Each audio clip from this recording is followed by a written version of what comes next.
73வது சங்கீதம் முதல் 2 வசனம்.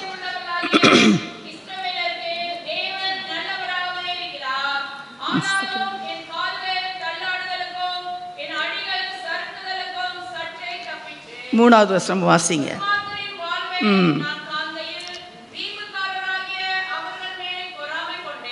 முதல் வசனம், சுத்த இருதயமுள்ளவர்களாகிய இஸ்ரவேலருக்கு தேவன் எப்படி இருக்கிறார்?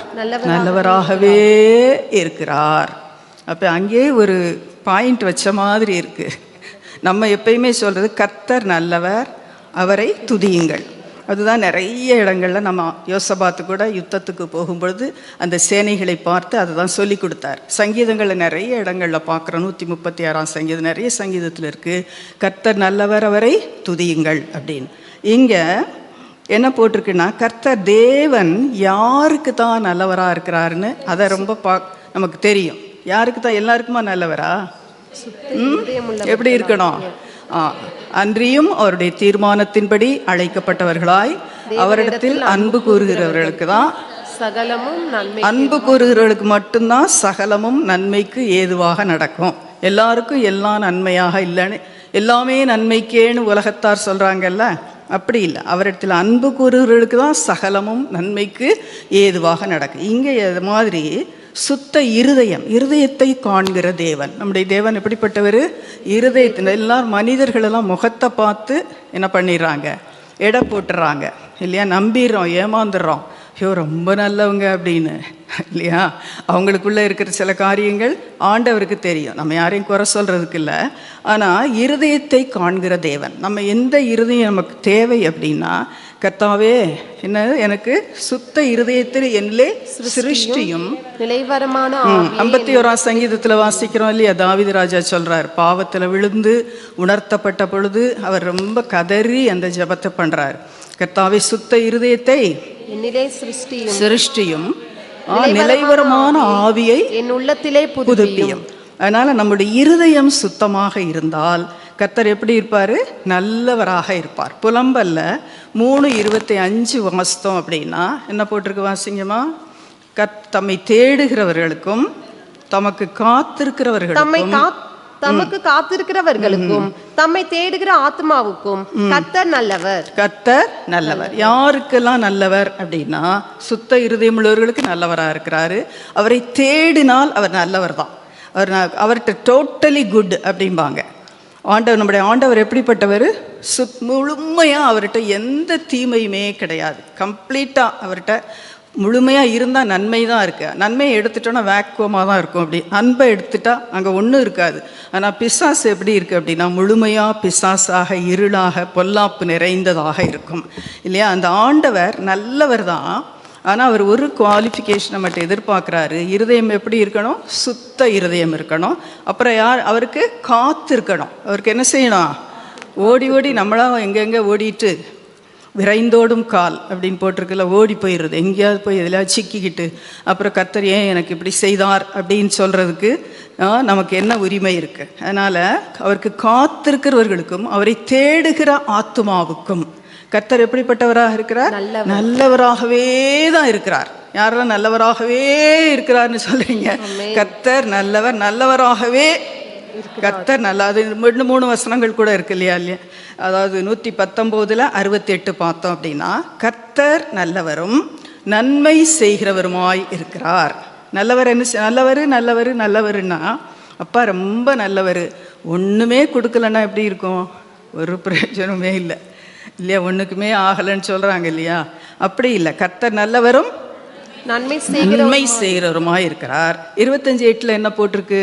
கர்த்தர் நல்லவரும் உத்தமருமாய் இருக்கிறார், பாவிகளுக்கு வழியை தெரிவிக்கிறார். அங்க நல்லவர் என்ன செய்கிறார்னா, உத்தமராய் இருந்து பாவிகளாகிய நமக்கு தம்முடைய வழியை தெரிவிக்கிறார். 86:5 என்ன போட்டிருக்கு? ஆண்டவரே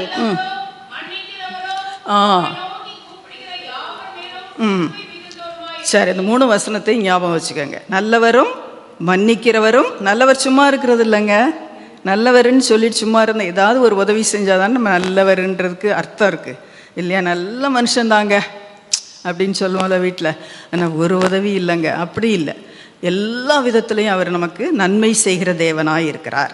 ஆனால் இவ்வளவும் இப்போ இது பாயிண்ட், நல்ல பாயிண்ட்டு. எல்லாம் ஆரம்பிக்க ஆசாபின் சங்கீதம். யாருடைய சங்கீதம் அது? தாவீது ராஜா எழுதலை. தாவீது ராஜா தான் நமக்கு ரொம்ப பிடிக்கும். நம்மளை மாதிரி விழுவார், எந்திரிப்பார், புலம்புவார், எல்லாம் சொல்லுவார். நல்லா இருக்குங்க. சங்கீதம் படிங்களாம் கொஞ்சம் நிறைய ஒரு நாளைக்கு 5 சங்கீதம் படிக்க நம்ம பாஸ்டர் சொல்லியிருக்காங்க இல்லை இங்கே இல்லையா? சங்கீதம் நல்லா வாசித்துக்கிறணும். சங்கீதமாக வாசிப்பேன், அப்புறம் ஐயோ வேறெல்லாம் வாசிக்க ஆசையாக இருக்கும். அங்கே கொஞ்சம் இங்கே கொஞ்சம் எங்கேயாவது வாசித்துக்கிட்டே இருப்பேன் நான். அதனால் இப்போ நல்லவர் அப்படின்னு சொல்லிட்டு தேவன் நல்லவராகவே அப்படி இழுத்துக்கிறணும். தேவன் எப்படி இருக்கிறாரு? நல்லவராகவே தான், தீமையே கிடையாது இருக்கிறார். அடுத்து ஒன்று வருது. என்ன வார்த்தை வருது? ஆனாலும். விளங்குதா? தேசம் நல்ல தேசம்தான், ஆனாலும் அங்கே என்னத்தை பார்த்தோம்? ஏனோக்கிற நெடிய மக்களை பார்த்தோம். அப்படி இப்படின்னு 10 பேர் வந்து தீய செய்தி சொன்னாங்களா இல்லையா? கானானுக்குள்ளே போய் பார்த்துட்டு வந்து காலேபும் யோசுவாவும் மட்டும் சரியான செய்தி சொன்னாங்க. இந்த ஆனாலும் போட்டாலே ஆபத்து. நல்லா தான் இருக்கிறோம். நல்லா இருக்கீங்களான்னு கேட்டால் டோட்டலாக சொல்லிட மாட்டோம் ஈஸியாக. நல்லா தான் இருக்குது, கொஞ்சம் முட்டி வலிக்குது. நல்லா தான் இருக்குது, கொஞ்சம் அப்படி. அது சொல்கிறதுக்குள்ளே சொல்லி முடிக்கிறதுக்கு நமக்கு அவ்வளவு என்ன கஷ்டமாக இருக்குல்ல. ஃபுல்லாக நல்லா இருக்கங்க அப்படின்னு சொல்லி பாருங்களேன், அவர்கள் நல்லாவே ஆயிடுவீங்க. அப்படியா சொல்லலாமா? யார் கேட்டாலும் உள்ளிருக்கு நல்லா இருக்கீங்க, ரொம்ப நல்லா இருக்கும், கர்த்தர் கிருபையில் சந்தோஷமாக சிரிச்சுக்கிட்டே இனிமேல் சொல்லுங்கள். அந்த வலி ஒன்று இருக்குங்கிறத என்ன பண்ணக்கூடாது. ஆமாம். சிலர் கேட்டால் எனக்கு சுகர் இருக்குல்ல, எனக்கு ஏன் சுகர் எனக்கு சுகர், அவங்களுக்கு சொந்தப்படுத்திக்கிட்டாங்க. எனக்கு பிபி, எனக்குன்னு. அந்த மாதிரி இங்கே என்ன போட்டிருக்கணும்? ஆனாலும் போடவே கூடாது. நல்லா தான் இருக்கிறோம், ஆனாலும் அப்படின்னா ஏதோ வைக்கிறோம், பொடி வச்சு பேசுகிற மாதிரி. என் கால்கள் தள்ளாடுதலுக்கும் என் அடிகள் சறுக்குதலுக்கும் சற்றே தப்பி. என்னங்க ஆண்டவர் நல்லவர்னு சொல்லிட்டு இப்போ விழப்போறேங்கிறார். அவர் சர்ன்னு சறுக்கி விழுற மாதிரி அவருக்கு ஒரு நிலைமை வந்துருச்சு. தள்ளாடி விளங்குதான். நான் அன்றைக்கி ஒரு நாள் சில வேளைக்கு இப்படி அல்லாடி வருவேன். அதான் வீட்டுக்குள்ளேயே உட்காந்தே இருக்கேன்னா திடீர்னு எந்திரிச்சு நடந்தால் கொஞ்சம் இப்படி லம்பும். சில யாரை நான் பிடிச்சிக்கிறட்டாம்பாங்க, அதில் ஆட்டோ போகிறீங்களா? அதெல்லாம் இல்லை, எனக்கு நடந்து உயிரோடு இருக்க வரைக்கும் என்ன செய்யணும்? நடந்து ஆலயத்துக்குள்ளே வரணும். என்ன பெரிய ஆட்டோவில் ஏறிக்கிட்டு வர்றது? நான் இங்கே இல்லையா? கர்த்தர் எப்படியாவது என்ன செய்யணும்? என் கால்களை அப்போ தான் சொன்னேன். மதுரை பாஸ்டர் பேசினார், எப்படி இருக்கீங்க மதனின்னார். நல்லா இருக்கேன், கால் வலி. அப்படியா? எனக்கு கூட அப்படி தான் இருந்துச்சு. இந்த வசனத்தை சொல்லிக்கிட்டே இருந்தேன். என்ன 18ஆம் சங்கீதத்தில் இருக்கிற என் கால்களை மான் கால்களை போலாக்கி என்னுடைய உயர் ஸ்தலங்களில் என்னை ஏறி இருக்க பண்ணுகிறேன். அவர் இப்போ பயங்கரமாக ஓடுறாரு, உலகம்லாம் சுற்றி வர்றாரு. விளங்குதா? அந்த வசனத்தை சொல்லிகிட்டே இருந்தேன். என் முட்டி வலி, இப்போ முட்டி வலி இருக்கோ என்னவோ தெரியும், நான் போய்கிட்டே இருக்கேன் அப்படின்னாரு. புரியுதா? இப்போ கால்கள் என்ன ஆகுதான்? தள்ளாடுது. நான் அந்த கால் தள்ளாடுது அப்படின்னு யோசிச்சுக்கிட்டே இருந்தேன். நம்முடைய ஆண்டவர் வந்து ரொம்ப நல்லவருங்க, ரொம்ப நல்லவர். அப்படியே நினச்சிட்டே காலையில் எந்திரிச்சு இப்படி தள்ளாடி இப்படி நம்ம ராத்திரி 2-3 முறை பாத்ரூம் போவோம், வருவேன், எங்கேயா விழுந்துருவோம்னு யோசிப்போம். அப்படிலாம் இருக்கும்ல. அப்படி யோசித்துட்டு காலையில் பைபிள் வசனம் எடுத்தா 121வது சங்கீதம், உன் காலை தள்ளாட விட்டார் உன்னை காக்கிறவர். அந்த வசனம் எனக்கு டைரக்டாக எனக்கு வந்துச்சு. புரியுதா? என்னுடைய தேவையை அறிந்து என்னுடைய தேவன் யார்? அவர் சொல்லுங்க. என்னுடைய தேவன். எனக்கு மட்டுமா? என்னுடைய தேவன் என்னுடைய தேவையை அறிந்து எனக்கு ஒரு வசனம் கொடுக்குறாருன்னா என்ன ஒரு பெரிய ஆச்சரியம் பார்த்தீங்களா? வானாதி வானம் கொள்ளாத தேவன். நான் இப்போ ஒரு சின்ன அற்பமான ஒரு கிரியை நம்ம இல்லையா, அப்படி ஒரு தூசிக்கு சமமானது. அப்படிப்பட்டவங்களுடைய தேவையை, விண்ணப்பத்தை, அங்கலாய்ப்பை அறிந்து அதுக்கு ஒரு வசனம் அனுப்புகிறார. அது எனக்கு வந்துச்சு அந்த வசனம். அது வரைக்கும் அப்படியே கடை அந்த 121ஆம் சங்கீதம் சொல்ல தெரியும். புரியுதா? உன் காலை தள்ளாட விட்டார் உன்னை காக்கிறவர் உறங்கார். கர்த்தர் பேசுவாருங்க. அப்பப்போ இந்த வசனம் சொன்னாங்களே, எனக்கு ரொம்ப பிடித்தமான வசனம். நான் அதாவது வேலை செய்யல, காலையில் எந்திரிக்கவே முடியாதப்ப என்னை பலப்படுத்துகிற கிறிஸ்துவினாலே எல்லாவற்றையும் செய்ய எனக்கு. அது ஒரு மந்திரம், அது ஒரு டேப்லெட்டு போடுற மாதிரி. ஒரு 10 முறை சொல்லிக்கிட்டோன்னா எந்திரிச்சு அப்புறம் மறந்துடும். கிச்சனுக்குள்ளே போய் அங்கங்கே பார்த்தோன்னா எல்லா வலியும் போயிடும். புரியுதா? அதனால் நீங்கள் கூட அதெல்லாம் வசனங்கள்லாம் நிறைய இப்போ சொன்னாங்கல்ல, வசனத்தினால தான் நம்ம பிழைக்கிறோம். இல்லாட்டா அன்னைக்கே நீட்டி படுத்திருப்போம், என்னைக்கே போயிருப்போம் இல்லையா? அப்படி இல்லாதபடிக்கு கர்த்தர் வசனத்தை கொண்டு என் கால் சறுக்குகிறது என்று நான் சொல்லும்போது கர்த்தாவே உமது கிருபை என்னை தாங்குகிறது. இப்ப கால் தள்ளாடுச்சு. கர்த்தர் நல்லவர்னு ஆரம்பிச்சோம், விளங்குதான்? நம்ம நல்ல டோட்டலா நல்லவர்னு சொல்ல விடல. நான் இப்ப விழப்போற நிலைமைக்கு வந்துட்டேன். ஏன் வந்தேன் அப்படின்னா, என்ன ஆச்சு அப்படின்னா, அந்த கண்ணு சும்மாவே இல்லை. என்னது சும்மா இல்லை? கண்ணு என்ன பண்ணுது? துன்மார்க்கரின் வாழ்வை நான் காண்கையில் உட்கார்ந்துக்கிட்டு இல்லாமல் போகிற பொருட்களின் மீது உன் கண்களை பறக்க விடுவானேன், உன் கண்கள் நேராய் நோக்க கடவது. எப்படி பார்க்கணும்? ஸ்ட்ரெயிட்டாக தான். எங்கள் அம்மா ஸ்கூலுக்கு போகல எங்கள் அம்மா சொல்லி விடுவாங்க.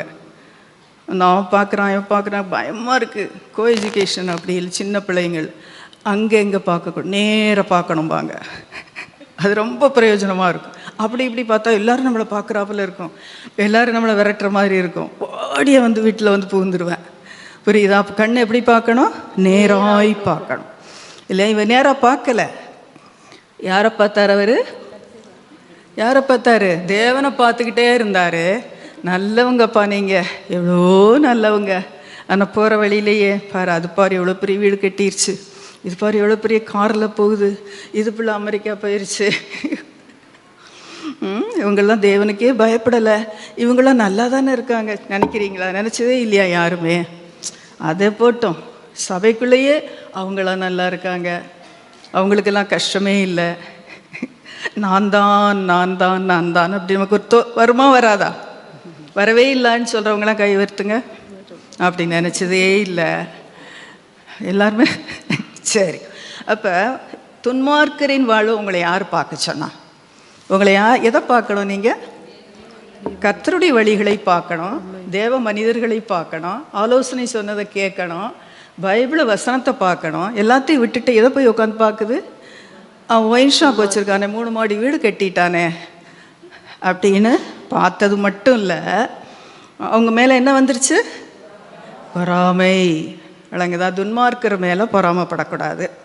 அதுக்கெல்லாம் வசனம் இருக்குது, எனக்கு இப்போ சொல்ல நேரம் இல்லை. பாவிகள் மேலே பார்த்து பொறாமப்பட்டுக்கிட்டு இருந்தால் லாபம் இல்லை. விளங்குதா? பொல்லாத நியாயக்கேடு செய்வர்களை பார்த்து எரிச்சல் அடையாது, பொறாமைப்படாது. 37 சங்கீதம் 1 வசனத்தில் போட்டிருக்கு. பொல்லாதவர்களை குறித்து எரிச்சல் அடையாது. எரிச்சல். நியாயக்கேடு செய்கிறவர்கள் மேல் பொறாமை கொள்ளாது. பொறாமை அதற்கு முன்பாக நிற்கத்தக்கவன் யார்? அது பொல்லாத எலும்பு உருக்கி இல்லையா? அதனால் பொறாமப்பட்டுட்டு அதோடு இல்லை, அவங்களுடைய வாழ்க்கையெல்லாம் பார்த்து ரசிக்கிறாரா? பொறாம அப்படியே எரியுது அவருக்கு. 73:4-5 மரண பரியந்தம் அவர்களுக்கு இடுக்கண்கள் இல்லை, அவர்களுடைய பலன் உறுதியாக இருக்கிறது. அவங்க ஸ்ட்ராங்கா இருக்காங்கங்க. அவங்க டாக்டர்கிட்ட கூட போறதே இல்லை. நம்ம தான் இப்படி நோயின்னு அப்படி இருக்கிறோம். அப்புறம் நரற்படும் வருத்தத்தில் அகப்படார்கள், மனுஷர் அடையும் உபாதியை அடையார்கள்.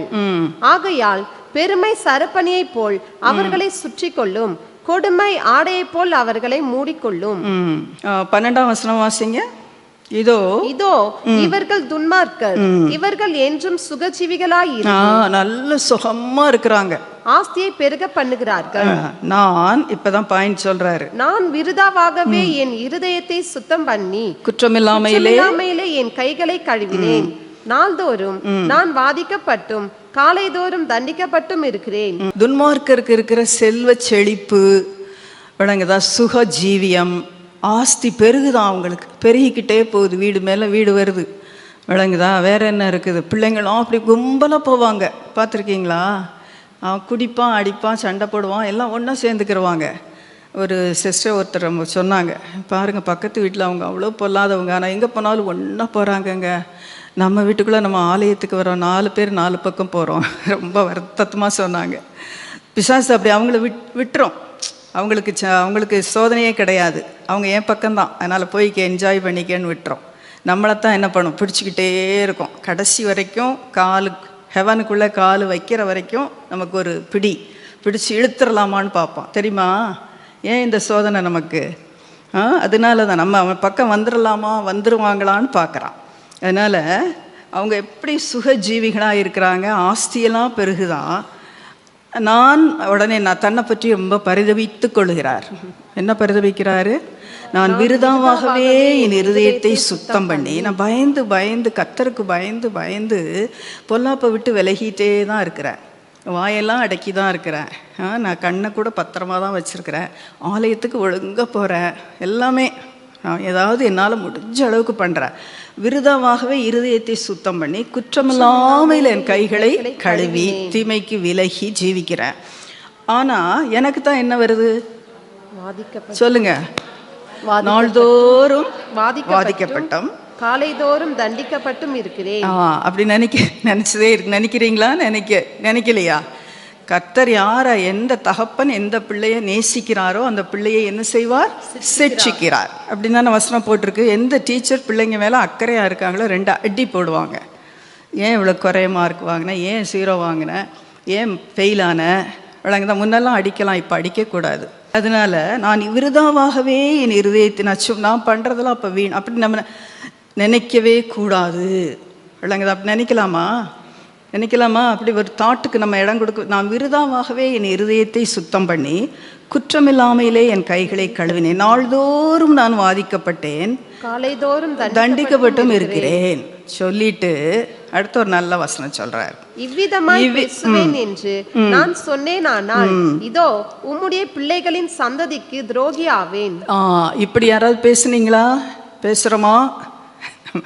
நமக்கு தான் இந்த கஷ்டம், நமக்கு தான் தலையே தூக்க முடியல, நமக்கு தான் அவமானம், நமக்கு தான் நிந்தை, நமக்கு தான் எனக்கு தான் அப்படின்னு நம்ம நினைக்கும் பொழுது இப்படியெல்லாம் நம்ம பேசினால் நம்ம யாரா? ஆண்டவருடைய பிள்ளைகளின் சந்ததிக்கு நம்ம எப்படி இருக்கிறோம்? துரோகி. தனக்குத்தானே ஆலோசனை சொல்லிக்கிறாருங்க. அதுதான் அவர்கிட்ட இருக்க முக்கியமான நல்ல காரியம். தாவீது ராஜாமா கூட என்ன பண்ணுவார்? சிக்லாகில் போய் பிள்ளைகள் மனைவி எல்லாரையும் பட்டணத்தை சுட்டு அவ்வளோத்தையும் சிறைப்பிடிச்சிட்டு போயிடறாங்க. வந்து பார்க்குறாங்க, அப்படியே அழுகிறாங்க. யுத்தத்துக்கு போயிட்டு வந்தால் வீடெல்லாம் காலி எரிஞ்சு கிடக்கு, பெண்ஜாதி இல்லை, பிள்ளை இல்லை, எப்படி இருக்கும்? எல்லோரும் கல் எறிகிறதுக்கு கற்களை எடுத்துக்கொண்டார்களாம். அப்போ அவருக்கு என்ன பண்ணனே தெரியல. தாவீது ஆண்டவருக்குள் தன்னை திடப்படுத்தி கொண்டார். நமக்கு நாமே பேசணும், அப்படி தானே? அதான் தாவீது ராஜா சொல்கிறார், என் ஆத்துமாவே கர்த்தரை ஸ்தோத்திரி. ஏன் சொல்கிறார்? புத்தி சொல்கிறாரு, மறந்துடாது. அவர் செய்த சகல உபகாரங்களையும் ஒரு நாளும் மறவாதே. தனக்கு ஆலோசனை, நீ பாஸ்டர் சொல்கிறாங்க ஆலோசனை, வேதத்தில் ஆலோசனை கிடைக்குது. நமக்கும் நம்மளே என்ன செய்யணும்? புத்தி சொல்லிக்கிட்டே இருக்கணும். இப்படியெல்லாம் நம்ம பேசினா நம்ம யாராக இருப்போம்? துரோகிகளாக இருப்போம். அதனால என்ன அடுத்த வசனம் என்ன போட்டிருக்குமா? இதை அறியும்படிக்கு யோசித்து பார்த்தேன். இது அடுத்த முக்கியமான நல்ல கரெக்ட் ஸ்டெப்பு இல்லையா? இதெல்லாம் இப்படி பேசிக்கிட்டே வீட்டிலே உட்காந்துக்கிட்டு வளவளான்னு தோண தனியாக உட்காந்தாதான் மண்டம் ரொம்ப வேகமாக ஓடும். இதை அறியும்படிக்கு யோசித்து பார்த்தேன்.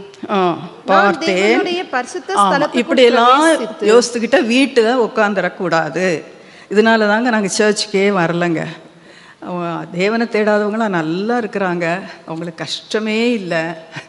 அப்படியே வேண்டுவதற்கும் நினைப்பதற்கும் மேலாய் அவங்களுக்கு நடக்குது.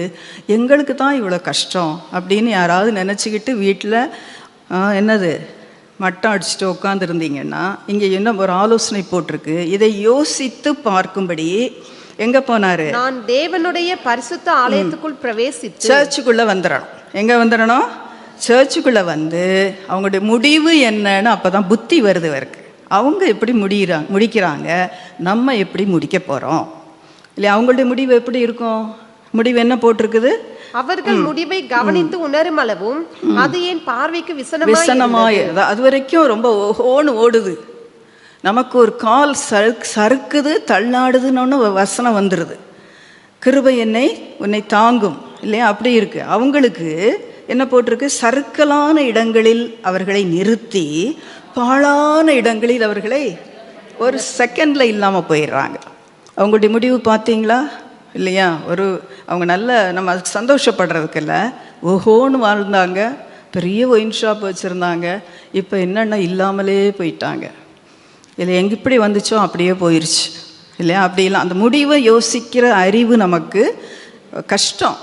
விளங்குதா? நம்முடைய தேவன் நம்மளை மரண பரியந்தம் நடத்துவார். நடத்த மாட்டார், முடிவு பரியந்தம். மரணத்துக்கு நேராக நடத்துகிற தேவன் அல்ல, மரண பரியந்தம் நம்மை நடத்துகிற தேவன். அதனால் இந்த முடிவை அவங்களுக்கு ஒரு நிமிஷத்தில் அவர்கள் என்ன பண்ணுறாங்களாம்? பாழாய் போகிறார்கள், பயங்கரங்களால் அழிந்து நிர்மூலமாகிறார்கள். விளங்குதா? அடுத்த வசனம் வாசிமா. நித்திரை தெளிந்த உடனே சொப்பனம் ஒழிவது போல் ஆண்டவரே நீர் விழிக்கும் போது அவர்கள் வேஷத்தை இகழ்வி. சரி சரி, இப்படியெல்லாம் பேசினா நம்ம யாரு நமக்கு சொல்லிக்கிறோம்? யாரு? நம்ம துரோகி சொல்லலாமா? யாரோ நம்மளை பார்த்து துரோகின்னு சொல்ல வேண்டாம். இவங்கள பார்த்துட்டு அவங்களாம் நல்லா தானே இருக்கிறாங்க, அவங்க நல்லா இருக்காங்க, நம்ம ஒரு நாளும் அடுத்தவங்களோட கம்பேர் பண்ண வேண்டிய அவசியமே இல்லை. என் படியை எனக்கு அளந்து தாரும் அப்படின்னு நீதிமொழிகளில் போட்டிருக்குல்ல. பரிபூர்ணம் அடைகிறதுனால நம்ம மறுதளிக்காதபடிக்கு, குறைவுபடுறதுனாலே தூஷிக்காதபடிக்கு கர்த்தர் நமக்கு அளந்து கொடுக்குற தேவன் தான். போதும், அது போதும். நமக்கு கொடுத்துருக்குது நமக்கு மேலான நிறைய நல்ல காரியங்கள் தான். புரியுதா? சரி, அடுத்து அங்கே ஒன்று போட்டிருக்கு, இப்படியாக என் மனம் கசந்தது, உள்ளந்திரியங்களில் இப்படியெல்லாம் நினச்சதுக்காக உள்ளந்திரியங்களை குத்துண்டேன். இப்படி தவறான நம்ம மண்டை மூளை இப்படி யோசிக்குதேங்கிறதுக்கு ஒரு உணர்வு வருது. உணர்வுள்ள இருதயம் அவருக்கு இருந்திருக்கு. நான் எப்படி தப்பாக நினைக்கிறேன், அவங்க முடிவு பாரு, என்னுடைய முடிவு எப்படி இருக்கும்? என்னுடைய முடிவு எப்படி இருக்கும்? மகிமையான நினைக்கிறீங்களா? நினைக்கலையா? ஐயோ ஐயோ ஐயோன்னு இருட்டா இருக்கேன்ட்டு போகிறாங்க, எவ்வளோ பெரிய ஆளாக இருந்தாலும். ஆனால் ஒன்றுமே இல்லாத லாசரு கூட வாசப்படியில் 2 சோத்து பறக்க கிடைக்குமான்னு அங்கே காவல் கிடந்தார் இல்லையா?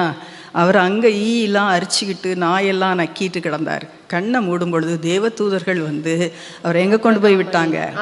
ஆபிரகாமுடைய மடியில் விட்டா. அது வேணுமா இது வேணுமா? முடிவு தானே முக்கியம் இல்லையா? முடிவு மகிமையான ஒரு முடிவாக தேவதூதர்கள் வராங்க. இருட்டு இல்லைங்க, ஏதோ வெளிச்சத்தை பார்க்கிறேன், ஏதோ இயேசுவை பார்க்கிறேன் அப்படி எத்தனை பேர் சொல்லிட்டு போகிறாங்க. ஏதோ பரலோகம் திறந்திருக்கு அப்படிலாம் சிலர் சொல்லிகிட்டே கண்ணை மூடுறாங்க இல்லையா? ஆண்டவர் வந்துட்டார், நான் போகிறேன் அப்படின்னு அல்லேலூயா சொல்லிட்டு போகிறாங்க. நம்ம ஐயோ ஐயோ கூட்டம் இல்லை, என்ன கூட்டம்? அல்லேலூயா கூட்டம். என்ன கூட்டம்? சோகமில்லைன்னா உடனே சில ஐயோ ஐயோ ஐயோம்பாங்க. ஐயோ என்ன ஐயான்னுக்கிட்டு, அந்த ஐயா இந்த ஐயாலாம் ஒன்றும் உதவுமா, ஏசப்பா ஏசையான்னு சொல்லுங்கள் அப்படின்னு பாஸ்டர் சிலர் கரெக்ட் பண்ணுவாங்க. வியாதியஸ்தருக்கு ஜபிக்கும் பொழுது அப்படி சொல்லாதீங்க, இயேசுவேன்னு கூப்பிடுங்க, இயேசுவேன்னு சொல்லுங்கள், உங்களுக்கு உதவி வரும். விளங்குதா? சரி, அப்போ இப்படி உள்ளிருங்கிற உணர்வு வேணும் நமக்கு. நம்ம போகிற பாதை தான் சரியான பாதை, நம்ம தெரிந்து கொண்ட இந்த வேதம் தான் சரியான புஸ்தகம். நம்முடைய ஆண்டவர் நம்மளை எங்கே நடத்துவார்? மகிமைக்கு நேராக நடத்தி கொண்டு போகிறார். இவ்வுலக பாடுகள் இனி வரும் மகிமைக்கு ஒப்பிடத்தக்கவைகள் அல்லவே. இதெல்லாம் சீக்கிரம் கொஞ்ச காலம் பாடுகள் இல்லையா? அதெல்லாம் நமக்கு வசனம் தெரியும். வசனம் அப்படி வந்துச்சுன்னா நல்லா இருக்கும், ஃப்ளாஷ் மாதிரி அப்படியே அப்பப்போ வரணும். நம்மளை கொஞ்சம் உற்சாகம் ஊட்டுறது வசனம் மட்டும்தான். புரியுதா? சரி, இப்படியாக உள்ளந்திரங்கள் குத்துண்டே. நான் அடுத்த ஒரு நல்ல வசனம் எனக்கு அன்றைக்கி திடீர்னு பாதியில் வாசிக்கும் போது எனக்கு சிரிப்பாக வந்தது. நான் காரியம் அறியாத மூடனானே. இவ்வளோ நேரம் அவனை இவனை பார்த்துக்கிட்டு இருந்தேன்ல, நான் முட்டாள் மூடன். விளங்குதா? நீங்கள் என்றைக்காவது உங்களை யாராவது முட்டாள்னு சொன்னால் உங்களுக்கு கோபம் வந்திருக்கும் இல்லையா? நான் அது வரைக்கும் வாசித்துக்கிட்டே அடுத்தது வாசித்தேனா, அடுத்து என்ன போட்டிருக்கு? உமக்கு முன்பாக மிருகம் போல் இருந்தேன். நான் மனுஷனே இல்லை, இப்படியெல்லாம் யோசித்தேன். மிருகம் தலையில் அடிச்சுக்கிறார். விளங்குதா? இப்படி மிருகத்துக்கு தான் என்ன தெரியாது. நாய், ஒரு சில நாட்டு நாய்களுக்கு நம்ம தான் வளர்ப்போம், சோறு போடுவோம். முன்ன ஒரு நாய் இருந்துச்சு, அந்த தட்டில் சோறு போட்டப்புறம் அப்படி தட்டுக்கிட்டே கையை போயிடக்கூடாது, அவனு கடிக்க வந்துடும். நம்ம தானே எஜமானு, நம்ம தானே சோறு போட்டிருக்கோம். இப்போ இருக்க நாய் அப்படியெல்லாம் இல்லை. சில நாய்களை என்ன நகட்டி வச்சாலும் எடுத்துக்கிட்டாலும் பேசாமல் இருக்கும். அந்த ஒரு நாய் அப்படி கடிக்க வந்துடும். அதனால் நாங்கள் போட்டுட்டு அப்படி தள்ளி இருந்துக்கிறோம். புரியுதா? அதுக்கு என்ன இல்லை? அறிவு இல்லை. மிருகம்னா என்ன தெரியும்? மிருகத்துக்கு என்ன இல்லை? அறிவு இருக்காது. 5 அறிவு அதுக்கு உண்டு, 6வது அறிவு அதற்கு கிடையாதுன்னு சொல்லுவாங்க. அப்போ நம்ம எப்படி ஆயிடுறோம்? இவங்க சபைக்குள்ளே இருக்கிறவங்கள பார்த்தும் பொறாமப்படக்கூடாது. எல்லாருக்கும் ஒரு பாதை இருக்குது. புரியுதா? இவங்களாம் நல்லா இருக்காங்க அப்படின்னு நினைக்காதீங்க. உங்களுக்குன்னு கர்த்தர் ஒரு கிரீடம் வச்சுருக்கார் போல், அதை சுதந்திரிக்கிறதுக்கு அது வெளியேறப்பெற்ற கிரீடம். அதுக்கு சில பாதையில் நம்ம போக வேண்டி இருக்குது. எனக்கு சில பாதை இருக்குது, இல்லாமலாம் இருக்குது. உங்களுக்கு அது மாதிரி உங்கள் லெவலுக்கு உங்கள் பலத்துக்கு தக்க பாதையில் கர்த்தர் நடத்துகிறாரு, அப்படி தான் ஏற்றுக்கொள்ளணும். அவர் என்னை கொன்று போட்டாலும் யோபு மாதிரி பேசுகிறதுக்கு யாருக்கு முடியுங்க? அவர் ஈஸியாக எழுதி வச்சு சும்மாவாது சொல்லியாவது பார்த்துக்கிறோம். அவர் கொன்று போட்டால் என்னை கொன்று போட்டாலும் அவர் மீது நம்பிக்கையாக இருப்பேன். அது எவ்வளோ பெரிய கர்த்தர் கொடுத்தார், கர்த்தர் எடுக்காதீங்கப்பா, கொடுக்க மட்டும் செய்யுங்கப்பா. கர்த்தருடைய பரிசுத்த நாமத்துக்கு நமக்கு அவ்வளோதான் பலன் இருக்கு இல்லையா? எடுத்துக்கிட்ட அப்புறம் அவரை பின்பற்றுவோமாங்கிறது ரொம்ப சந்தேகம். கர்த்தர் ஆனால் ஒவ்வொரு காலங்களுக்கும் தகுந்த பலன் கொடுப்பார். மிருகம் போல நம்ம இருக்கக்கூடாது, மூடராக இருக்கக்கூடாது. விளங்குதான்? இவங்கள பார்த்து நம்மளுக்கு தான், நான் தான் எனக்கு தான் சொல்லிக்கிறேன். உங்களை அடுத்தவங்களை பார்த்து மிருகமேன்னு சொல்லக்கூடாது, அப்படி சொல்லலை. நம்ம அப்படி இவங்கள பார்த்து கர்த்தர் நல்லவர்னு ஆரம்பிச்சியே. ஆரம்பம் எப்படி? கர்த்தர் நல்லவராகவே இருக்கிறார், ரொம்ப நல்ல பிள்ளை மாதிரி அப்படி சொல்லியாச்சு. இம்மிடியேட்டாக அடுத்து என்னது? சர்ன்னு கீழே போகுது, கால் விழப்போகுது, விசுவாசம் ஜீவியம் வழுக்குது, விழுந்துருவோம் போல இருக்குது. ஏன்? கண்ணு பறந்துது, கண்ணு இங்கேயும் அங்கேயும் பார்க்குது. அவங்க நல்லா இருக்காங்க, இவங்க நல்லா இருக்காங்க. மூடன்னி முடிவை பார்த்தியா? அவனுடைய முடிவும் உன்னுடைய முடிவுக்கு வித்தியாசம் இருக்கு இல்லையா? இருக்கா இல்லையா? மிருகம் போல மாறிடாதன், தனக்கு தானே புத்தி சொல்லி கொண்டான். புரியுதா? இப்போ யார்? நான் உங்களுக்கு புத்தி சொல்ல வரல. அந்த வசந்த வாசம் எனக்கு ஒரே சிரிப்பாக, மிருகம் போல் ஆனேன். அப்படியே தங்களையே தாங்கள் போதித்து கொள்கிறார்கள். அடுத்து நல்ல வசனம், உம்முடைய ஆலோசனையின்படி ஆனாலும் நான் எப்பொழுதும் உம்மோடு இருக்கிறேன், என் வலது கையை பிடித்து தாங்குகிறீர். இது வேணுமா அது வேணுமா? என் வலது கை அவர் பிடிச்சிருக்கிறாருங்க. நம்ம கையை அவர் கையில் கொடுத்துட்டோன்னா, நம்ம விட்டுட்டா கூட அவர் விடமாட், சிக்குன்னு பிடிச்சிருப்பாரு. ஒரு சின்ன பிள்ளைய 2 வயசு 3 வயசு பிள்ளைய அப்பா பிடிச்சிக்கிட்டு நடந்து போகிறாருன்னா, அந்த பிள்ளை விட்டுட்டு ஓடத்தான் ட்ரை பண்ணோம். அப்பா எப்படி பிடிச்சிருப்பாங்க? விடாமல் பிடிச்சிருப்பாங்க இல்லையா? ஏன்னா ஓடி விழுந்துரும், எங்கேயாவது என்ன கார் வரும், பஸ் வரும், ஏதாவது. ஆனால் என் வலது கையை நீர் பிடித்து தாங்குகிறீர். ஆலோசனையின்படி நீர் என்னை நடத்தி முடிவிலே என்னை மகிமை. நமக்கு ஒரு நல்ல எதிர்காலம் இருக்கா இல்லையா? இருக்கா இல்லையா? பயங்கரமான நம்ம படுற பாட்டுக்கு அதுக்கும் சம்பந்தம், அதாவது அந்த லெவலுக்கு பயங்கரமான பலன் கொடுக்குற ஒரு தேவன் இருக்கிறாரு. நம்மளை நடத்துவார், முடிவு பரியந்தம் நடத்துவார், விட்டு விலகவே மாட்டார். புரியுதா? எத்தனை பசிக்குதுன்னு சொன்னால் ஒரு சோறு கொடுக்குறாரா இல்லையா? இருக்கா இல்லையா? எத்தனை பேர் வீட்டில் இன்னைக்கு சாப்பாடு வச்சுட்டு வந்திருக்கிறீங்க? எங்கள் வீட்டில் எங்களுக்கு சோறே இல்லைங்க, 3 நாளாக அடுப்பில் ஒன்றுமே வைக்கல. அப்படி யாராவது இருக்கிறீங்கன்னா சொல்லுங்கள். 3 நாளைக்கு மேலே ஆண்டவர் பட்னி போடவே மாட்டார், நான் கேரண்டி கொடுக்குறேன். விளங்குதா? அவரை மட்டும் பார்த்துக்கிட்டே இருக்கணும். அங்கே போய் அக்கா கொஞ்சம் அரிசி கொடு, இங்கே பருப்பு கொஞ்சம் கொடுக்கா, அப்படிலாம் வாங்கக்கூடாது. 3 நாளைக்கு ஒன்றுமே இல்லைனாலும் தேவனையே நோக்கி கொண்டு இருந்தால் ஏன் 3 நாளைக்கு மேலே பட்னி போட மாட்டார்? வனாந்திரத்தில் 5000 ஜனங்களை போஷிக்கும் பொழுது அவர் என்ன சொன்னார்? இந்த ஜனங்கள் என்னோடு கூட 3 நாள் தங்கி இருக்கிறார்களே, அவர்களுக்கு சாப்பிட ஒன்றும் இல்லை, வழியில் சோர்ந்து போயிடுவாங்களே. அவங்கள மனசார அவர் அனுப்பவே அவருக்கு பிடிக்கவே இல்லை. 3 நாளைக்கு மேலே அவர் உங்களை பட்னி போடவே மாட்டார், கேரண்டி கொடுக்குறேன். நான் வேணா நீ கத்தரை மட்டும் பார்த்துக்கிட்டே இருந்தேன்னா யாராவது டிஃபன் கேரியில் பிரியாணி கூட அனுப்புவாங்க. புரியுதா? அனுப்புவாங்களா இல்லையா? அவர் ஊழியக்காரர் சொல்லுவாங்க, ஊழியத்துக்கு போயிட்டு வந்துட்டு ரொம்ப பசி டயர்டில் சாதாரண ஊழியக்காரர், அம்மா எனக்கு சாப்பாடு கொடு அப்படின்னா அந்த அம்மா சொல்லிச்சோம், வெறும் கஞ்சி தான் இருக்குது, ஒன்றும் இல்லையே. அவருக்கு பயங்கர கோபம் வந்துருச்சான். இந்த கஞ்சியை கொண்டு அந்த ஆண்டவருக்கே கொடுக்கும் அப்படின்னு சொல்லி திரும்பி படுத்துக்கிட்டாருன்னா கொஞ்சம் நேரம் கழித்து கதவு தட்டுற சத்தம் கேட்குதான். அங்கே ஒரு சின்ன பிள்ளை ஒரு நல்ல புது ட்ரெஸ் போட்டுக்கிட்டு டிஃபன் கேரியை தூக்கிக்கிட்டு வாசலில் வந்து நிற்கிதான். ஆண்டி எனக்கு இன்றைக்கி பர்த்டே, எங்கள் அம்மா வீட்டில் பிரியாணி பண்ணாங்க, பாஸ்வியாவுக்கு கொடுத்தாங்க, இந்தாங்க அப்படின்னு. அப்புறமா கதவு திறந்து ஒரே ஷாக்கு. நிறைய கதை சொல்லுவேன் எப்படின்னா, நேரம் இல்லை. வந்து கொண்டாந்து அவர்கிட்ட கொடுத்தாங்களா அந்த அம்மா. கொஞ்சம் நேரத்தை அவருக்கு ரொம்ப மனம் திரும்பி மனம் வருந்தி கொஞ்ச நேரத்துக்கு முன்னால், ஆண்டவரே உங்களுக்கு நான் கஞ்சி தான் ஊற்றுனேன். ஆண்டவருக்கு என்ன ஊற்றுனேன்? கஞ்சி ஊற்றுனேன். இப்போ நீங்கள் எனக்கு போய் பிரியாணி கொடுத்துட்டீங்களே, நீங்கள் எவ்வளோ நல்லவர், நீங்கள் எப்படியும் எடை போடவே முடியாதான். இவர் எங்கேருந்து நமக்கு வரும்? வர்றதுக்கு சான்ஸே இல்லைன்னு நினச்சிங்கன்னா எங்கேருந்தோ வரும். வருமா வராதா? பரமானந்த ஐயர் அவருக்கு வீட்டில் அவங்க ஒய்ஃப் வந்து எனக்கு சொல்லியிருப்பேன் நான். பெரிய பரிசுத்தவானவர் இந்த சிஎஸ்ஐ சர்ச்சில் ராயபுரத்தில். அவங்க ஒய்ஃப்க்கு பயங்கர கட்டளை, வீட்டில் அது இல்லை இது இல்லை இல்லை இல்லைன்னு சொல்லக்கூடாது. அப்படி எப்படி சொல்லணும்?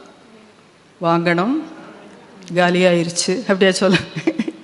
அந்த அம்மா அப்படி பழக்கி வச்சிரு. பயங்கர முரடவர். ஆய் எங்கே போகிற அப்படி. ராயபுரம் பீச் அடுத்து இருக்கும், இங்கே எட்டி பார்க்குங்க. பாஸ்டரையா இல்லடி இன்றைக்கி பீச்சுக்கு போயிடலாம் அப்படின்னு ஒரு கும்பல் போச்சா எங்கள் உறவினர்கள்லாம். ஏய் எங்கே போகிற தாயம்மா? பீச்சுக்கா போகிற? பீச்சு உள்ளே போ, மரியாதையா சர்ச்சுக்குள்ளே போ அப்படி. அப்படி மிரட்டி உரிமையாக அப்படி நடத்துவார். அப்படி சொல்லி வச்சுருந்தாராம்.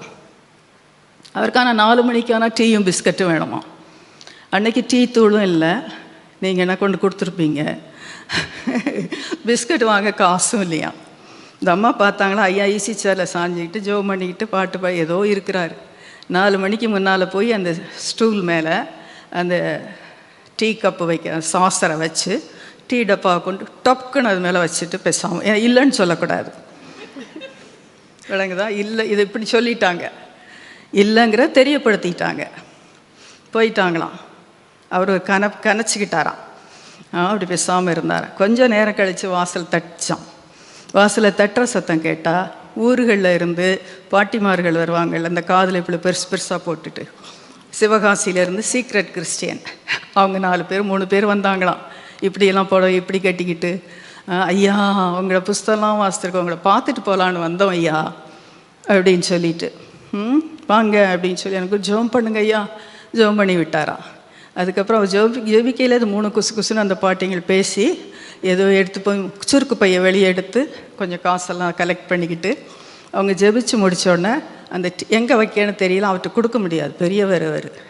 ஆனால் டீ டப்பாவை திறந்து எடுத்துட்டு சாசர் மேலே வச்சு டீ டப்பா வச்சு மூடி வச்சுட்டு, ஐயா போயிட்டு வரேன் ஐயா ரொம்ப நன்றின்ட்டு போயிட்டாங்க. இவருக்கு எப்படி இருந்திருக்கோம்? ஆய் பேர் என்ன பேரோ தெரியல, கூப்பிட்டாராம். டீ இல்லை பிஸ்கட் இல்லை அப்படிங்கிறத டொக்குன்னு வச்சு காமிச்சியா. மரியாள் மகன் இயேசு உயிரோடு இருக்க வரைக்கும் இல்லைங்கிற வார்த்தைக்கு இடமே இல்லை அப்படின்னு சொன்னாராம். போய் டீ வாங்கிட்டு வா, மிரட்ட தான், டீ வாங்கிட்டு வா, பிஸ்கட் வாங்கிட்டு வாங்க. புரியுதா? அந்த ஆண்டவர் நம்முடைய ஆண்டவர். நம்மளை ஒரு நாள் பட்னியாக போடவே மாட்டார். போட்டிருக்காரா? என்னை போடலாமா? என்னை இது எத்தனை வருஷம் கர்த்தருடைய கிருபையினால் 78 79 வயசாகுது. அதனால் நம்ம ஆண்டவர் நம்மளை என்ன பண்ண மாட்டார், கைவிட்டுட்டாரோ மறந்துட்டாரோ. பசியாக போடவே இல்லைல்ல. அது எவ்வளோ பெரிய உண்மையுள்ள தேவன், எவ்வளோ நல்ல தேவன். எப்போ எந்த நேரத்துக்கு நமக்கு சாப்பாடு கொடுக்குறாரு, இல்லை தண்ணி கொடுக்குறாரா, எல்லாமே பாதுகாப்பு கொடுக்குறாரா, எத்தனையோ ஆபத்துகள் இருந்து தப்பு வைக்கிறார் இல்லையா. இந்த தேவன் நல்ல தேவன். இந்த தேவன் எப்படிப்பட்ட தேவன்? அதில் முடிக்கும்போது அதுதான், அது கொஞ்சம் சில வசனங்கள் அதில் பார்க்கலான்னு நினைக்கிறேன். 25 கூட ரொம்ப நல்ல வசனம். பரலோகத்தில் உம்மை அல்லாமல் எனக்கு யார் உண்டு, பூலோகத்தில் உம்மை தவிர எனக்கு வேற விருப்பம் இல்லை. அப்படி இருக்குதா? நமக்கு பூலோகத்தில் வேறு எது மேலேயும் நமக்கு நாட்டமே இருக்கக்கூடாது. அதை வாங்கி அது மேலே விருப்பம், இது மேலே விருப்பம், அவங்க மேலே விருப்பம்லாம் வச்சோன்னா ஏமாந்து போயிடுவான். புரியுதா? சரி, பரலோகத்தில் உண்மையில்லாமல் எனக்கு யாருமே. அங்கே போனால் யாருங்க இருப்பா? அங்கே போனால் யார் நமக்கு கை கொடுக்குறவர்? ஆண்டவர் இயேசு ஒருத்தர். அப்படி எட்டி பார்த்துட்டார்னா உள்ளே போயிடலாம். அவருக்கு திருப்பிக்கிட்டார்னா என்ன ஆச்சு? அதோ கதி. அதுதான் பூலோகத்துலேயும் எனக்கு யாருமே விருப்பமே இல்லைங்கிறார். ரொம்ப நல்ல மனுஷன். சரி, அடுத்து என்னது? 27 வாசிமா. இதோ உம்மை விட்டு தூரமாய் போகிறவர்கள் நாசம் அடைவார்கள், உம்மை விட்டு சோரம் போகிற அனைவரையும் சங்கரிப்பீர். வேண்டாம், அந்த வசனம் பயமா இருக்கு, விட்டுறலாம். அடுத்து கடைசி, தேவனை அண்டிக் கொண்டிருப்பதே நலம். சரி, இப்ப நம்ம ஒரு 5-6 நலமான காரியங்களை வாசித்துட்டு முடிச்சுக்கலாம். உங்களுக்கு தெரியும் இல்லையா? எனக்கோ சொல்லுங்க எல்லாரும். எனக்கோ சத்தமா சொல்லுங்க. எனக்கோ தேவனை அண்டிக் கொண்டிருப்பதே நலம். அங்கே இங்கே யாரையும் நம்பிடாதீங்க. அப்புறம் இந்த தேவனை விட்டுட்டு இவரை விட்ட நான் சில வேளைக்கு சிலருக்கு சொல்லியிருக்கேன், அவர் தாங்க நமக்கு உதவி செய்வார், அவரை விட்டால் நமக்கு உதவி செய்கிறவங்க யாருமே கிடையாது. அவர் உதவியே செய்யலைங்க அப்படின்னு சொன்னாங்கன்னா கூட அவரை விட்டால் வேற யாரும் நமக்கு உதவி செஞ்சுக்கிறவே இல்லை, செய்யவே மாட்டாங்க, செய்யவும் முடியாது. அதனால் அவரை தான் பற்றி கொள்ளணும். அவரை தான் என்ன செய்யணும்? பற்றி கொள்ளணும், விட வேண்டாம். சோதனைகள் ஒருவேளை பயங்கரமாக தெரியலாம், ஆனாலும் கத்த முடிவு எப்படி இருக்கும்? மகிமையாக இருக்கும். நமக்கு நியமித்திருக்கிற ஓட்டத்தில் நம்ம எப்படி ஓடணும்? பொறுமையோடு ஓடத்தக்கதாக. எனக்கோ தேவனை அண்டிக் கொண்டிருப்பதே நலம். நலம் அப்படின்னு இந்த இதில் போட்டிருக்கிற சங்கீதத்தில் மட்டும் சில நலங்கள் போட்டிருக்கு. அதை மட்டும் வேகமாக குறிச்சுக்கிறீங்களா? சங்கீதம் 37:16 இது நீதிமொழிகள்லையும் இருக்குது, பிரசங்கியில் நல்ல நிறைய நலம் இருக்குது. விருந்து வீட்டுக்கு போவதை பார்க்கிலும் துக்க வீட்டுக்கு போவது. ஆமாம், கல்யாண வீட்டில் எப்படி அலமோதுது, ஏன் பிரியாணி போடுறாங்க, கூட்டம் அப்படியே அப்படியே போங்க, நம்ம சந்தோஷம். பிள்ளைங்களுக்கு கல்யாணம் ஆகுதே, ரொம்ப சந்தோஷம் இல்லையா? போகணும். ஆனால் மரண வீட்டுக்கு போனால் என்ன? மனிதனுடைய முடிவை அறிந்து கொள்ளலாம். அங்கே போனால் இந்த கண் அப்படி பறக்கும், இதை வாங்கலாமா, அவங்க போட்டிருக்க மாதிரி அடுத்த முறை வாங்கிக்கிறலாமா, அப்படி தானே யோசனை வரும். உலக ஆசைகள் அப்படியே தூண்டிவிடும். விளங்குதா? நம்ம போட்டிருக்கிறது நல்லாவே இல்லை, அவங்க போட்டிருக்க எனக்கு காதில் மாட்டி இருக்குது, எனக்கு யார் காதில் கழுத்தில் என்ன போட்டிருக்காங்கன்னு எனக்கு பார்க்கவே தெரியாது.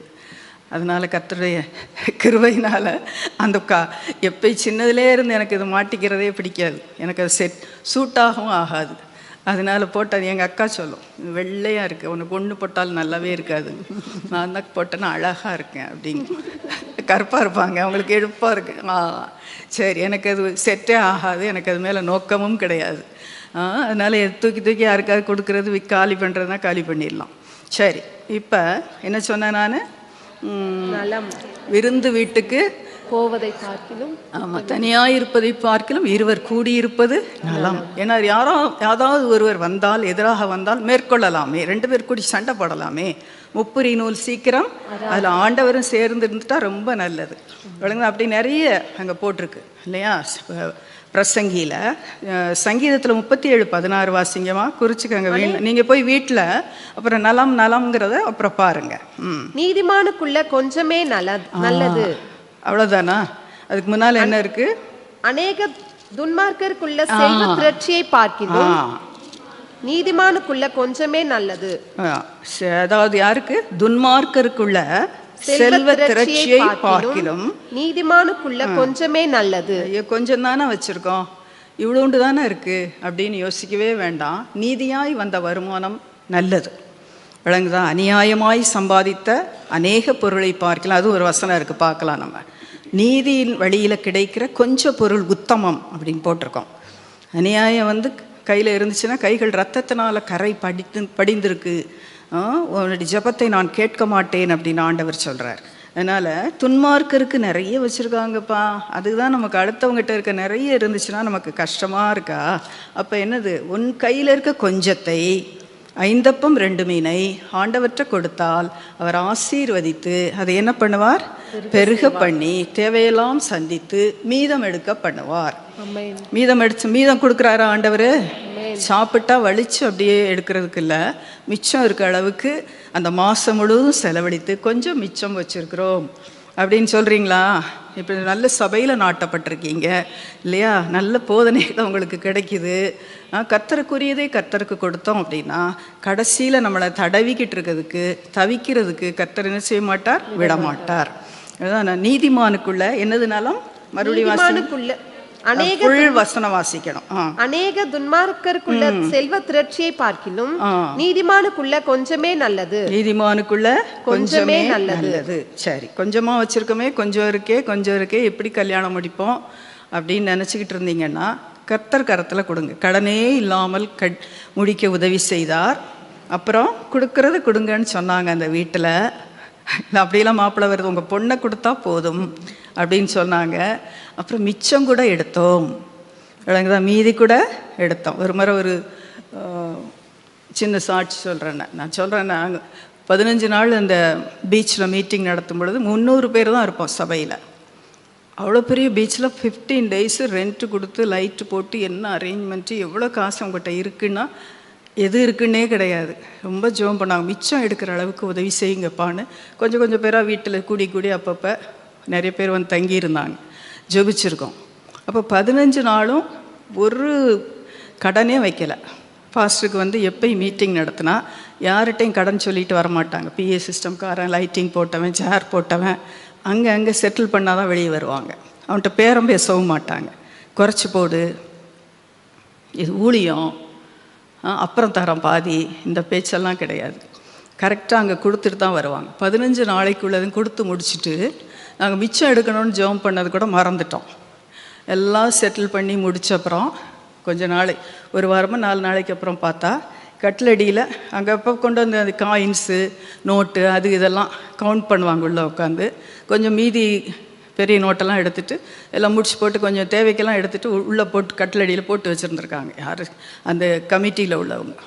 அதெல்லாம் வேலையெல்லாம் செட்டில் பண்ணி முடிச்சுட்டு பார்த்தா எல்லாம் ஒதுங்க வைக்கல. பார்த்தா அங்கே கொஞ்சம் பணம் இருக்குது.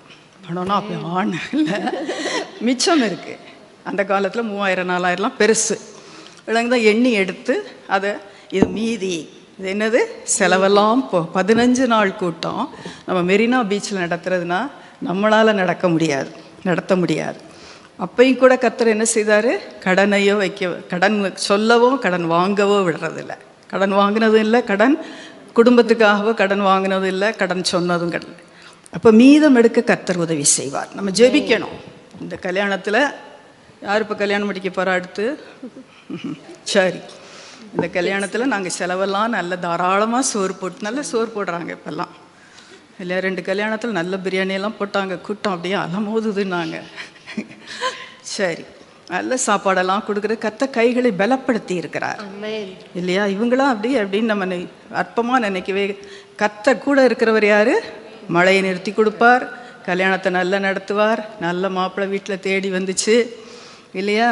நல்ல குடும்பத்தை என்ன செய்வார்? கர்த்தர் ஆசீர்வதிப்பார். இதெல்லாம் கர்த்தருடைய கரத்தில் இருந்து கிடைக்கிறது.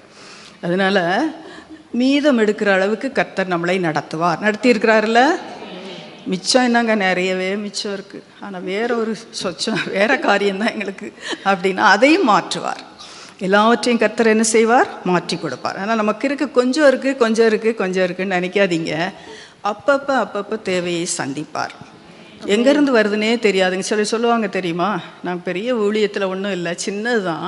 அப்பப்போ தேவையை ஆண்டவர் சந்திச்சிருவார். பிள்ளைங்க படிப்பானாலும் சரி, குடும்ப தேவையானாலும் சரி, கர்த்தர் சந்திப்பார். கடன் வாங்க மாட்டேன்னு உறுதி எடுத்துட்டோன்னா, இந்த கஷ்டமான பாயிண்ட் அது. கொஞ்சம் கடன் வாங்கினாதான் சந்தோஷமாக இருக்கும் சிலருக்கு இல்லையா? அப்படி வாங்கவே கூடாது. புரியுதா? சரி, அது தீர்மானம் எடுத்துட்டோன்னா அதில் கொஞ்சம் முதல்ல கஷ்டமாக தெரியும். அப்புறம் கர்த்தர் எதுக்குமே ஒரு ட்ரையல் இருக்கும் இல்லையா? அதில் ஜெயிச்சிட்டோம் அப்படின்னா அப்புறம் அதில் சோதனையே வராது. ஒரு முறை எங்கள் வீட்டில் பிஸ்னஸ் பண்ணி எல்லாமே கடைசி லாஸ்ட் 10 rupees வரைக்கும் போயிடுச்சு. அந்த 10 ரூபாய்க்கும் ஒரு ஃபாரினர் வந்தார் அன்றைக்கி சாப்பிட்றதுக்கு. ஒன்றுமே கிடையாது. லாக்கரெல்லாம் உருட்டி பார்த்தா ஒரே ஒரு 10 ரூபா கிடச்சிது. அவருக்கு சாப்பாடு கொடுத்து அவர் ஒரு ஃப்ளைட்டுக்கு அங்கே ஃப்ளைட் டிக்கெட் வச்சுருக்காரு, ஏர்போர்ட்டில் கொண்டு இறக்கணும் நம்ம.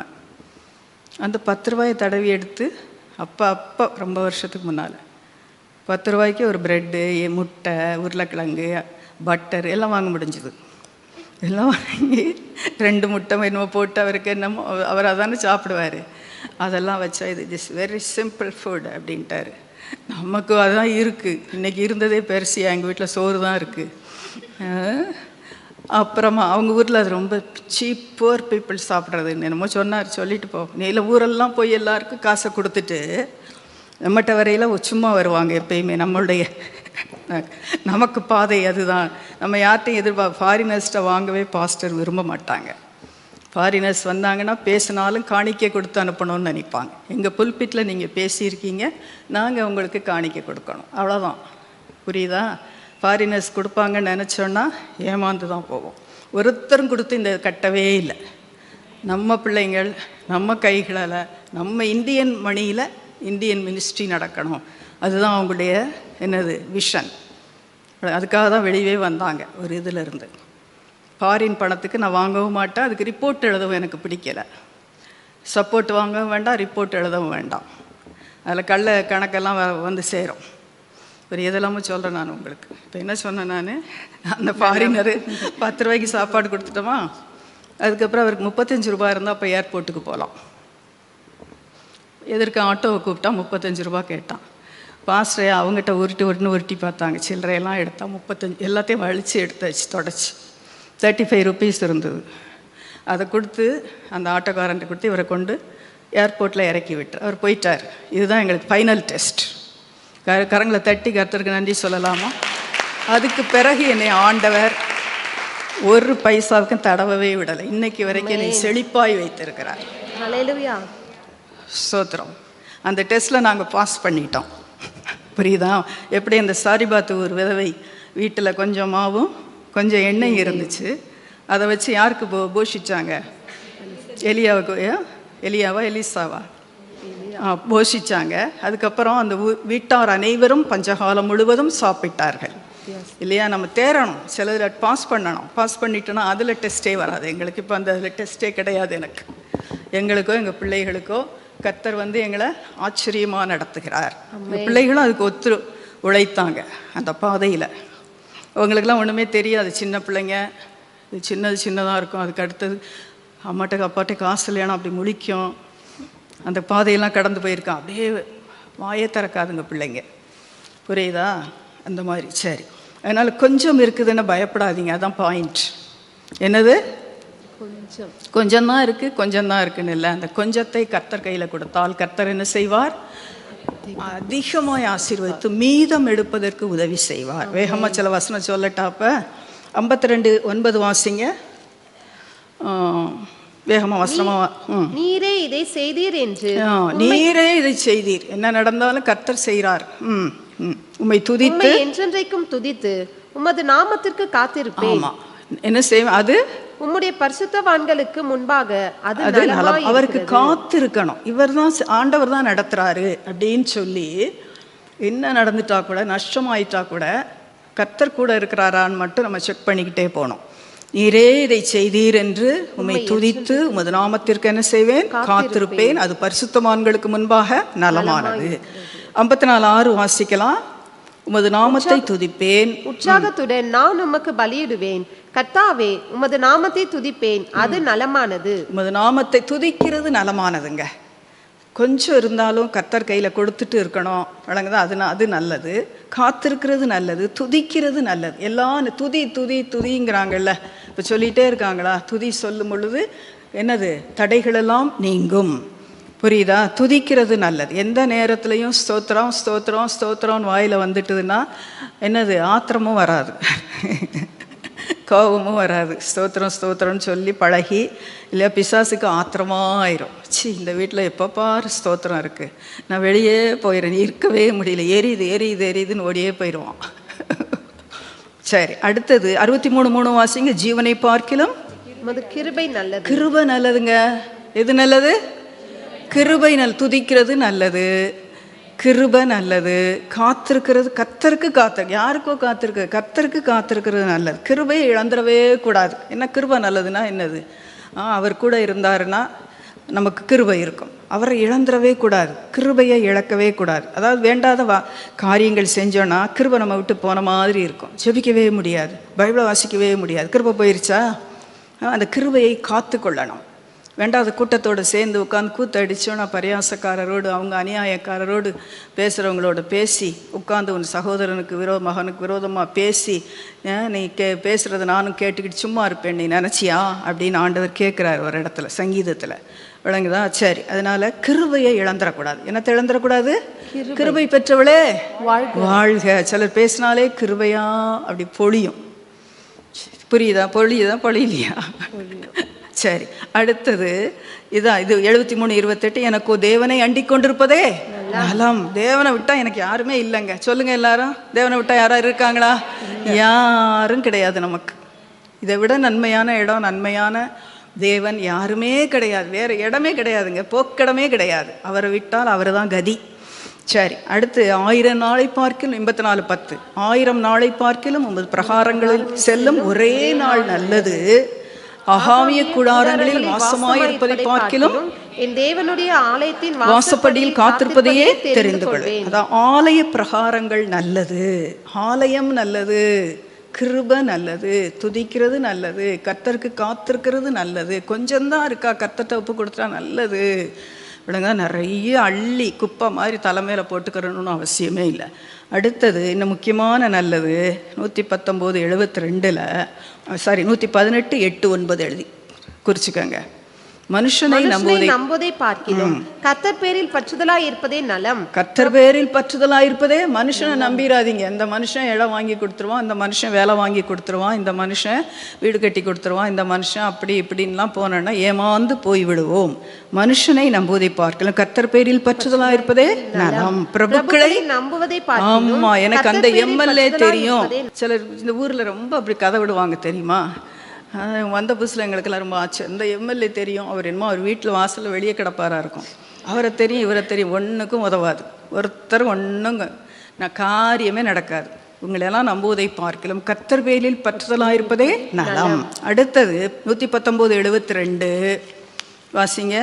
அநேகமாயிரம் பொன்வெளியை பார்க்கிலும் நீர் விளம்பின வேதமே எனக்கு நலம். இதுதான் ரொம்ப முக்கியங்க. அவர் அநேகமாயிரம் பொன் வெள்ளியை பார்க்கிலும், விளங்குதா, வேதம் எனக்கு ஒரு வசனம் நமக்கு போதும், நம்மை பிழைப்பூட்டி விடும். நம்மகிட்ட பொண்ணு இல்லாட்டாலும் வெள்ளி இல்லாட்டாலும் கூட என்ன பண்ணிடலாம், பிள்ளைய படிக்க வச்சிடலாம், கல்யாணத்தை முடிச்சிடலாம். அதுக்கு மட்டும்தான் வேணுமா ஆண்டவர், பரலோகம் போயிடலாம். விளங்குதா. அதனால் அநேகமாயிரம் பொன் வெள்ளி இல்லையேன்னு வருத்தப்படவே வேண்டாம். அதை கொள்ளையடிக்கிறதுக்கெல்லாம் ஆட்கள் வருவாங்க, அதுக்கெல்லாம் காவல் வைக்கணும், அதெல்லாம் தேவை. அது மேலே கண்ணு போயிடும் இல்லையா. தேவைக்கு பிரயோஜனத்துக்கு வச்சுக்கலாம். அதை நம்பிடக்கூடாது. அது மேலே என்ன பற்றுதலாயிடக்கூடாது. அதை வாங்கினா தான் நான் சாப்பிடுவேன்னு ஆகக்கூடாது. புடவை வாங்கி கொடுத்தாலும் கிறிஸ்மஸ்க்கு வாங்க முடியாவிட்டாலும் எப்படி இருப்பேன், கர்த்தருக்குள் மகிழ்ச்சியாய் இருப்பேன், என் தேவனுக்குள் களி கூறுவேன். என்ன அதெல்லாம் யார் எப்படி சொல்ல முடியும், சொல்லவே மாட்டிங்களோ. அதுக்கு இப்பயே 4-5 வாங்கி வச்சுருப்பீங்க, வழியெல்லாம் உண்டாக்கி வச்சுருப்பீங்க. புரியுதா. சரி. அதனால் இது சங்கீதத்தில் மட்டும் நான் சொல்லியிருக்கேன். நீங்கள் நீதிமொழிகளில் போய் இன்னும் நிறைய அழகாக இருக்குது. நீதிமொழிகளில் நீங்கள் வீட்டில் போய் பார்த்துக்கலாம். 15, 16, 16, 16ல் 8 இருக்குது, 19 இருக்குது, 32, 17ல் 1 இருக்குது, 21ல் 19 இருக்குது, 25 ஒரு வீட்டின் மூலையில் தங்குவதே நலம்னு இருக்குது இல்லையா. ஒரே வசனம் வாசிங்கம்மா. 15ல் 16, 17 வாசிக்கலாம். அது மட்டும் வாசிக்கலாம். சஞ்சலத்தோடு கூடிய அதிக பொருளிலும் கர்த்தரை பற்றும் பயத்தோடு கூடிய கொஞ்சம் பொருளே உத்தமம். சரி, கொஞ்சம் இருந்தால் பரவாயில்ல, கர்த்தர் இருக்கணும். அடுத்தது, பகையோடு இருக்கும் கொழுத்த எருதின் கரியை பார்க்கிலும் சிநேகத்தோடு இருக்கும் இலைக்கரியே நல்லது. ஒரு சாம்பிளுக்கு தான் உங்களுக்கு சொல்லி கொடுத்துருக்கேன். பகையோடு இருக்கும் பிரியாணியை பார்க்கிலும், குடிகாரம் கூட உட்காந்து பிரியாணியும் அதுவும் சாப்பிட்டு வெறிச்சு சண்டாய் குத்தி வெட்டி செத்து போயிடறானுங்க இல்லையா. சிநேகத்தோடு இருக்கும் என்ன கறி நல்லது, இலைக்கரியே. சொல்லவே மாட்டீங்க. எங்களுக்கு கொஞ்சம் சிக்கன் போட்டால் தானே நல்லா இருக்கும். இலைக்கரியே நல்லது. இப்போ நீதிமொழிகளில் என்ன இருக்குன்னு போய் பாருங்கள். நல்லது லிஸ்ட் எழுதிட்டு வாங்க. அது மாதிரி பிரசங்கியில் நிறைய நல்லது இருக்குது. விளங்குதா. பிறந்த நாளை பார்க்கிலும் மரண நாள் நல்லது. அதில் தான் நமக்கு எப்போ பிறக்கிறதுங்கிறது முக்கியம்தான், எப்படி சாகுறோங்கிறது ரொம்ப முக்கியம் இல்லையா. சரி, நிறைய நல்லது அங்கே போட்டிருக்கு. நான் இப்போ கூட வசனம் எழுதுனாதான் எனக்கு பிரசங்கம் கேட்ட மாதிரி இருக்குது. புரியுதா. பிரசங்கம் அந்த பாஸ்டர் அன்னைக்கெல்லாம் பண்ணதை உடனே பாயிண்ட் உட்காந்து இந்த பாட்டியம்மா இத்தனை வயசுக்கு என்னத்தை எழுதுதுன்னு யாராவது யோசிச்சிருப்பாங்களோன்னு தெரியல. கட்டாயம் அந்த வசனத்தை எழுதலைன்னா அப்படி அந்த வசனம் எங்கே இருக்குன்னு தெரிய வரைக்கும் எனக்கு ஓடாது. அப்புறம் புரியுது. அது எழுதுனேன்னா இன்னும் கொஞ்சம் மனசில் ஆகுது. இல்லாட்டா பிரசங்கம் எப்படி இருந்துச்சுன்னு கேட்டால் நல்லா இருந்துச்சு, அவ்வளோதான் சொல்ல தெரியுது. இப்படி கொஞ்சம் எழுதுனேன்னா இன்னும் ஒரு 20% உள்ளே போகுது. அதுக்கு தான் வசனத்தை சொல்கிற வசனங்களை பாயிண்ட் ஹெட்லைன் அழகாக போடுறாங்க, வசனம் சொல்கிறாங்க, எழுதணும். எத்தனை பேர் எழுதுறீங்க? பரவாயில்ல, நிறைய பேர் எழுதுறீங்க. எத்தனை பேர் திரும்ப எடுத்து பார்க்குறீங்கன்னு கேட்குற வேறு காரியம். புரியுதா. சரி. அதனால் வசனம் ஏன் எழுதுகிறோங்கிறது ஒரு போதகர் சொன்ன, எழுதுங்கப்பா, எழுதுனாதான் இன்னும் கொஞ்சம் உங்களுக்கு பதியும். வெறுமனை கேட்டேன்னா வெளியே போகல கேட்டால் என்ன பிரசங்கம் அப்படின்னா தட்டு தடுமாறி சொல்லி நல்ல பிரசங்கம்பாங்க, ஒரு பாயிண்ட்டுமே வராது. புரியுதா. சரி. அதனால் வசனத்தில் தேறினவர்களாய் எல்லோரும் நீங்கள் இந்த சபையில் இருக்கிறதுனால எல்லோரும் பெரிய வேத இஸ்ராவை போல் தேறின வேத பாரகராய் நீங்களே உட்காந்து இப்போ நலமெல்லாம் எழுதிட்டு வந்திருக்கணும். ஹோம்ஒர்க் அடுத்த முறை நான் வரும்போது பிரசங்கியில் அதில் இருக்க நலமெல்லாம் அதோட கூட நீதிமொழிகளில் எத்தனை நலம் இருக்குது, நலம்னு அதில் போட்டால் வருது இல்லை. எதில் வருது? யூடியூப்பில், கூகுளில் போட்டால் வருமா? ஆமாம், சர்ச்சில் போட்டாலும் நலம் வந்துடுது. ரொம்ப நல்லா இருக்குல்ல. அப்படி இல்லை, அதில் வரலைன்னா நான் நிறைய பைபிள்லாம் தேடி எடுத்து வாசித்து பார்க்கணும், வாசித்து எழுதணும். யாருக்கும் பிரசங்கம் பண்ணாட்டாலும் உங்களுக்கே பிரசங்கத்துக்கு உங்களுக்கே உதவும் அது. சரி, ஜெபிக்கலாம். கர்த்தாவே உமக்கு நன்றியப்பா, ஸ்தோத்திரம் பண்ணலாமா? கர்த்தர் கொடுத்த வசனங்களுக்காக, வாக்குத்தத்தங்களான வசனங்களுக்காக. கர்த்தரை அண்டிக் கொண்டிருந்தவங்களுக்கு பாக்கியவான்கள். வழங்குதா? கர்த்தர் நம்மளை கைவிடவே மாட்டார். ஒரு நாளும் அவர் நம்மளை வெட்கப்படுத்தாத தேவன், நமக்காக அவர் யுத்தம் பண்ணுகிற தேவன், நமக்காக யாவற்றையும் செய்து முடிக்க போகிற உன்னதமான தேவன். வழங்குதா? அவரை நம்பி ஒரு நாள் கெட்டு போனதே கிடையாது. ஸ்தோத்திரம், ஸ்தோத்திரையா. இவ்வளோ நேரமாக இந்த வார்த்தைகளை கேட்கத்தக்கதாக, ஆண்டவருடைய வசனத்தை நாங்கள் பார்க்கத்தக்கதாக எங்களுக்கு ஒரு தருணத்தை கொடுத்ததுக்காக நன்றியப்பா. நலமான காரியங்கள் என்று ஆண்டவரே நாங்கள் பார்த்தோப்பா. ஆண்டவரே, இங்கே சுத்த இருதயமுள்ளவர்களாக இஸ்ரவேலருக்கு தேவன் நல்லவராகவே இருக்கிறார் என்று வாசித்திருக்கிறோம். எங்களுடைய இருதயம் சுத்தமாய் காணப்பட கிருபை செய்யுங்கப்பா. நாங்கள் உம்மை தேடுகிறவர்களாக இருக்கணும் ஆண்டவரே, உமக்கு காத்திருக்கிறவர்களாக இருக்கணும் கர்த்தாவே. ஆண்டவரே உமக்கு ஸ்தோத்திரப்பா. நாங்கள் கர்த்தாவே இந்த ஆசாப் சங்கீதக்காரரை போல துன்மார்க்கருடைய வாழ்வை நாங்கள் பார்த்து வீணாய் சறுக்கி விழுந்து விடாதபடிக்கு, ஆண்டவரே அறிவில்லாமல் போகாதபடிக்கு தேவாலயத்தில் வந்து காணப்பட்டு அவ்வப்பொழுது போதனைகளை பெற்று செல்ல எங்களுக்கு உதவி செய்யுங்க ஆண்டவரே. நீங்கள் எங்களை முற்ற முடிய நடத்துகிற தேவன், நல்ல தேவன் ஆண்டவரே. எங்களை மகிமையில் கொண்டு போய் சேர்ப்பீங்கப்பா. உமக்கு ஸ்தோத்திரம் ஆண்டவரே, ஸ்தோத்தரிக்கிறோம். அந்த நம்பிக்கையை எங்களுக்கு தந்திருக்கிறதுக்காக ஸ்தோத்திரம் ஆண்டவரே. எங்கள் கரம் பிடித்த தேவன், எங்களை கைவிடாத தேவன் அப்பா. எங்கள் வலது கரத்தை பிடித்து தாங்குகிற தேவன். இந்த வசனங்களை திரும்ப வாசித்து பார்க்க பிள்ளைகளுக்கு ஞாபகப்படுத்துங்க ஆண்டவரே. இருதய பலகையில் எழுதி கொள்ள கிருபை செய்யுங்கப்பா. இந்த ஜனத்தை ஆசீர்வதிங்க, வந்திருக்கிற மக்களை ஆசீர்வதிங்க. வர முடியாமல் வீடுகளில் தங்கி இருக்கிற பிள்ளைகளை கூட நீங்கள் ஆண்டவரே, சகோதரிகளை விடுவித்து ஆண்டவரே இந்த நாளை விடுதலையாக்கி கொண்டு அவர்கள் ஆலயத்துக்கு வந்து சேரத்தக்கதாக உதவி செய்யுங்க. ஆலய ஆராதனைகளை, வார ஆராதனைகளை வந்து கலந்து கொள்ள கிருபை செய்யுங்க ஆண்டவரே. பாட்டு நடத்துகிற பிள்ளைகள் ஆண்டவரே, இதை நடத்துகிறவனுடைய மகள் எல்லாருக்கும் இன்னும் வேண்டிய வாக்கு வல்லமைகள், அபிஷேகத்தை தாங்கப்பா. எஸ்ஸப்பா, ஜனத்துக்கு பிரயோஜனமான வார்த்தைகள் இந்த பலிபீடத்திலிருந்து வரட்டும் கர்த்தாவே. வந்த ஒவ்வொருவரும் ஆசீர்வதிக்கப்பட்டு போக கிருபை செய்யுங்க, பலப்பட்டு போக கிருபை செய்யுங்கப்பா. ஒருத்தர் கூட கர்த்தாவே சோர்ந்து போகிற நேரங்கள் நம்முடைய வசனத்தை நாங்கள் தியானிக்கத்தக்கதாக, ஆண்டவர் கடந்து வந்த பாதையை யோசித்து பார்க்கத்தக்கதாக, ஆண்டவர் நீங்கள் நடத்தின வழிகளை சிந்தித்து பார்க்கத்தக்கதாக கர்த்தாவே கிருபை செய்யுங்கப்பா. கிருபை செய்யுங்க. நீங்கள் அப்பா எவ்வளோ நல்ல தேவன் என்று ஒவ்வொரு வாயிலிருந்து வரத்தக்கதாக உதவி செய்யும். கர்த்தர் எனக்கு ஆச்சரியமாய் இந்த காரியத்தில் உதவி செய்தார் என்று ஒவ்வொருவரும் சாட்சி சொல்லணும் கர்த்தாவே. கர்த்தாவே உதவி செய்யுங்கப்பா. நல்ல காரியங்கள் நடக்கட்டும், நல்ல காரியங்களை, நல்ல செய்திகளை நாங்கள் கேட்கட்டும் ஆண்டவரே. உமக்கு ஸ்தோத்திரம். எல்லா துதிகன மகிமையெல்லாம் உமக்கே செலுத்துகிறோம். மீட்பர் இயேசுவின் மூலமாய் ஜெபத்தை ஏறெடுக்கிறோம் நல்ல பிதாவே, ஆமென். ஸ்தோத்திரம். Praise the Lord.